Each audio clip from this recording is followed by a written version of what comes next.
Hello, my friends. This is Dr. Diana as patient, and I am pretty ill. Great news. The Driscoll Theory is now accepted and recognized by the experts. I know many have been waiting for this. Yes, both EDS, Ehlers-Danlos syndrome, and/or joint hypermobility syndrome, and autonomic dysfunction or dysautonomia, sometimes loosely, although often incorrectly, known as POTS, are now clearly understanding the Driscoll Theory and treating accordingly. First, why is such acceptance important, you ask? Well, it provides credibility for work I've been doing for years now, and thus it may offer a certain comfort factor for those who've been waiting for some sort of nod from the experts before I reveal the next layer of my research. So let me back up a minute and explain to the lucky newbies out there and to refresh the minds of others about how the Driscoll Theory came about and where the heck it went, okay? Bear with me for a minute. It'll be worth it. Now, who remembers or has a copy of the book? Here it is.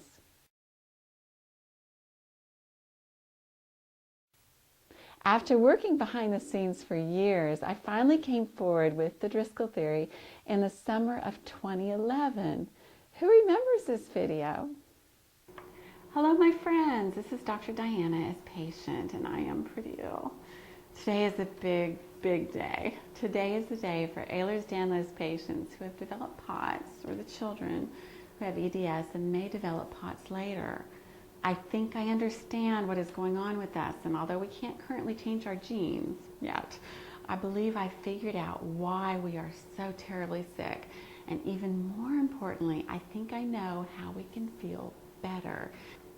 Called the Driscoll Theory, doggone it, because after all this work and pain and suffering and no pay, it's going to be staying the Driscoll Theory. It also makes it easier to remember the title, which is The Role of External Communicating Hydrocephalus, Mast Cell Disease, and CCSVI as the cause of POTS, Postural Orthostatic Tachycardia Syndrome, and Ehlers-Danlos syndrome. The Driscoll Theory brought forward three things, all interrelated. First, the propensity for EDS, or hypermobile folks, to develop hydrocephalus, or increased intracranial pressure, often relieved with Diamox. Now, as I found, many of us had this propensity for high intracranial pressure from birth, which can cause hydrocephalus in the young patient and result in overly large head circumferences. My retrospective analysis was overwhelming, so I released the information immediately. Take a listen. Now, I will have the complete study to show you about the head circumferences shortly, but sometimes when doctors do the studies, if it becomes obvious to the researcher that the results can help people before the study is completed, we'll announce what's going on in order to help as many people as possible as quickly as possible. This is one of those cases. Secondly, antihistamines and mast cell stabilizers were very helpful in our treatment and hinted at a problem with mast cells. Finally, mastocytosis, or mast cell disease, appears to be a common condition found in patients with EDS and POTS, potentially exacerbating the brain fog, dementia, personality changes, and fatigue. Although it's presumed that mast cell disease is secondary to POTS, we cannot dismiss the possibility that mast cell disease is also congenital. Mast cells are formed in the bone marrow, by the way. Now, treatment for mast cell disease and mild hydrocephalus in EDS patients with POTS is resulting in consistently positive responses. This is why I wanted this information out there. And finally, we were showing venous abnormalities systemically, but no one had thought to look for abnormalities in our internal jugular veins and other veins draining the head. I did, and found that many of us had abnormalities there. Here's a page from the book showing a sampling of venous abnormalities, including stenosis and possible thrombosis or blood clot, and a set of abnormal internal jugular veins. Do you see how one side doesn't look like the other?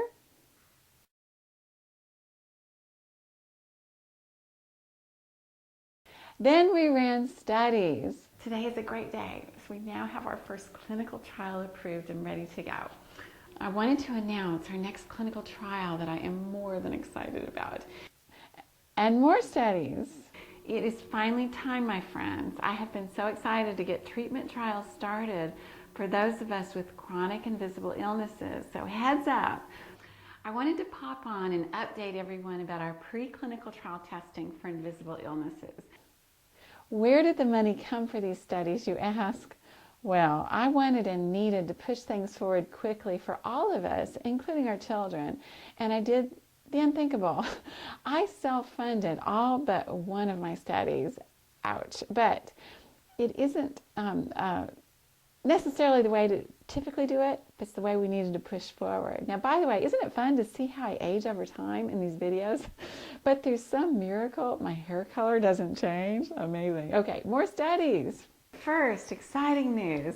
I've been hinting at this for a while now, but it is time now to let me know if you would be interested in participating in treatment trials for, drumroll, our horrible gastroparesis, constipation, and delayed gastric emptying. Yay! Please know that any medication trials involve specialists. It wasn't just little old me at that point. Now, interspersed between studies were numerous lectures and presentations.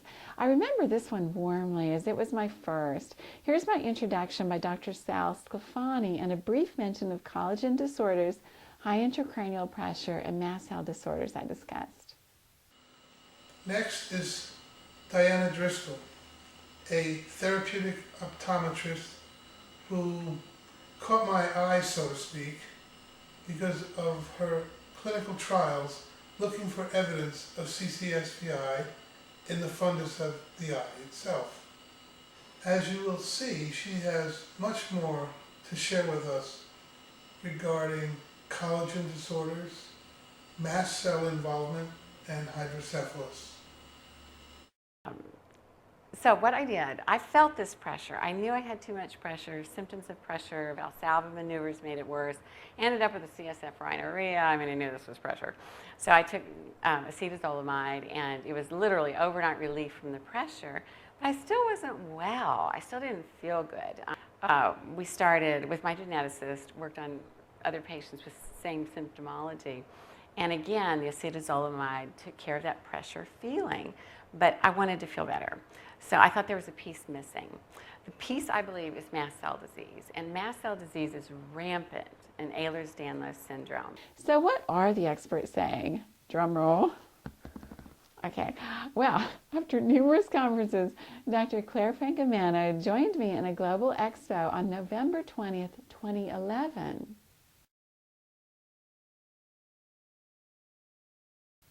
See how we tied together high intracranial pressure, potential mast cell involvement, and our venous anomalies, and explained how the Driscoll theory incorporated many findings also seen in multiple sclerosis.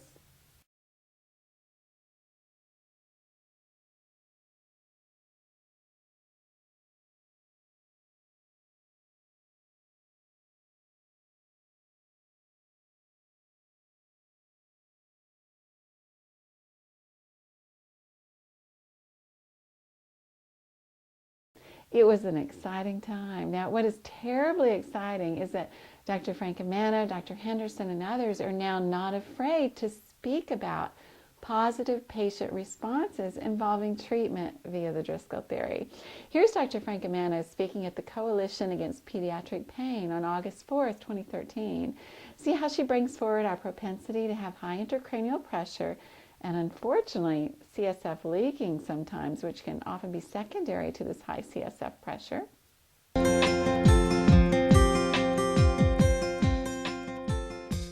Headache is a major cause of pain in Ehlers-Danlos syndrome and other hypermobility syndromes. These may be migraines, they may be low-pressure headaches, they may be high-pressure headaches. There are many people who present with increased intracranial pressure and with leaking of the CSF. And here are her comments on mast cell activation. Immune department, common variable immunodeficiency, multiple allergies, and mast cell activation disorder are all features. The mast cell activation disorder is something that it really in the last 2 or 3 years has only just recently come to our attention. But it's a very interesting phenomenon. It's a cause of inflammation the release of histamine by mast cells can cause rashes, hives, flushing, and a significant amount of gastrointestinal discomfort, chronic diarrhea, and treatment for mast cell activation, which includes antihistamines and cromolyn sodium to stabilize the mast cells, can significantly improve symptoms in many patients. It's been interesting to me. There are some patients in whom, bless you, so many symptoms are resolved by treatment for mast cell activation disorder that you really wonder if there are other patients where the mast cells are contributing where we haven't thought about it because they don't have those cardinal manifestations of the flushing and the redness. I had one patient who came in and said her fatigue was just incredibly improved when she went on antihistamines and the cromolyn sodium. Does that sound familiar? Finally, mastocytosis, or mast cell disease, appears to be a common condition found in patients with EDS and POTS, potentially exacerbating the brain fog, dementia, personality changes, and fatigue. Although it's presumed that mast cell disease is secondary to POTS, we cannot dismiss the possibility that mast cell disease is also congenital. Mast cells are formed in the bone marrow, by the way. Now, treatment for mast cell disease and mild hydrocephalus in EDS patients with POTS is resulting in consistently positive responses. This is why I wanted this information out there. And finally, our venous abnormalities. Venous insufficiency is a very interesting phenomenon. We've recognized it for years as a contributor to the POTS type phenotype. And for many years, I just was thinking that the valves and the veins, which are made of connective tissue, were simply inadequate, and we were getting increased pooling in the legs as a result of that. But with the recent publication of issues related to venous insufficiency from the brain, from the head, I've been rethinking that idea, and it may be that there is some fundamental problem with venous function in this disorder that we have yet to really elucidate. Does that ring a bell for you? Are you seeing how this all comes together? Okay, here's Dr. Henderson, neurosurgeon, presenting it at the same conference. He discusses our prothrombotic conditions, including hypercoagulability, intracranial thrombosis, and jugular venous occlusion, just as discussed in the Driscoll Theory.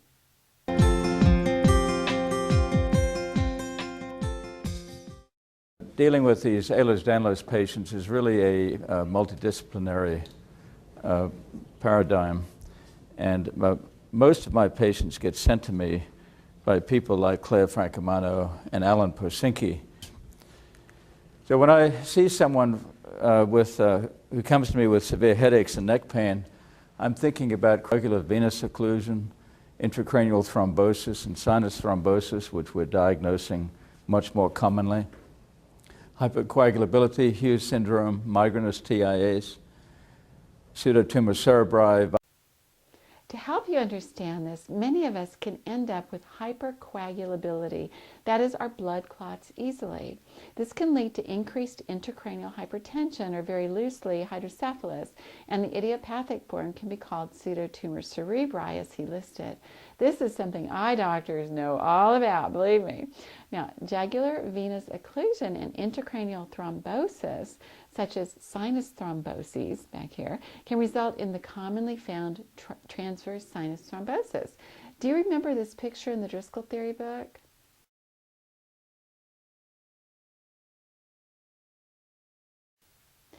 If this blood flow blockage is due to a huge blood clot, or thrombosis as we call it, this is how it will look on imaging. So in summary, the experts agree. The Driscoll theory is no longer a theory. That's the good news. The bad news is that there is much more to our condition in many cases. Much, much more, actually. I wanted to make sure I had this absolutely correct before releasing it, and the time is approaching. I hope my research, not to mention the use of my body for the first round of testing, will speed up answers by 20, 30 years. It's been quite the journey. Now, one final thought for you. I'm frequently asked about our venous treatment, which relates to one reason I pulled the book down. So no matter how often I explained this, it was still being misunderstood, and this is critical. The question I wanted to address was that I hear sometimes people say, okay, the role of external communicating hydrocephalus, mast cell disease, and CCSVI is the cause of POTS, blah, blah, blah. CCSVI, oh, okay, well, where should I get my CCSVI treated? Treated? But angioplasty, where are we with that right now? Should we consider angioplasty or not? Right out of the book here, page 96 here. CCSVI angioplasty is an option that needs further research, especially for EDS patients with weak vessels. A handful of EDS patients have undergone angioplasty at the time of this printing. An untold number of multiple sclerosis patients who also have EDS but have not been evaluated for a connective tissue disorder have also had angioplasty. They just don't know they have EDS. Currently, angioplasty is considered successful in reducing or eliminating symptoms in a third of the population. Wonderful. While another third have no response and another third show a worsening of symptoms. Those are the ones we worry about. Treatment of our veins is very risky for a couple of reasons. One, they're weak and can end up stretched out for a few reasons, as we know. Secondly, as we have discussed, we tend to be prone to blood clots or thromboses. This means we can develop strokes, heart attacks, deep vein thromboses, etc. very easily. If treatment of our veins damages the inner lining, what we call the endothelium, it can lead to a clot. I know because I've experienced it. I had treatment on my veins. I developed a huge clot. I was put on heparin.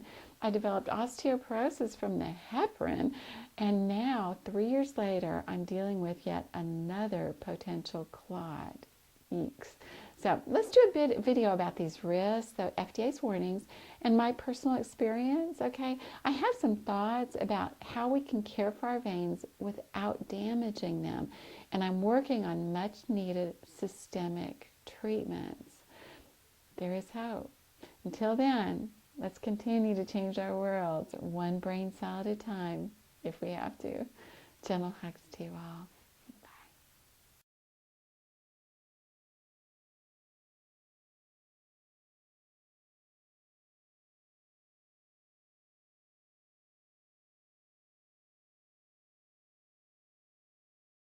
I am here to help you, okay?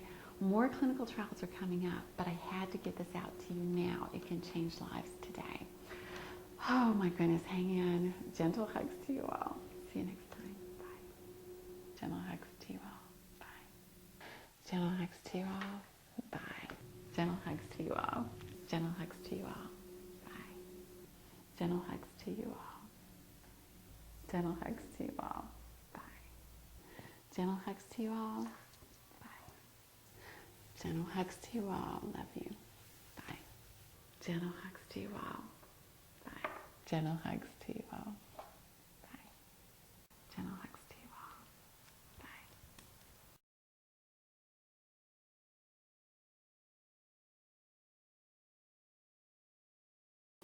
Gentle hugs to you all. Hit it.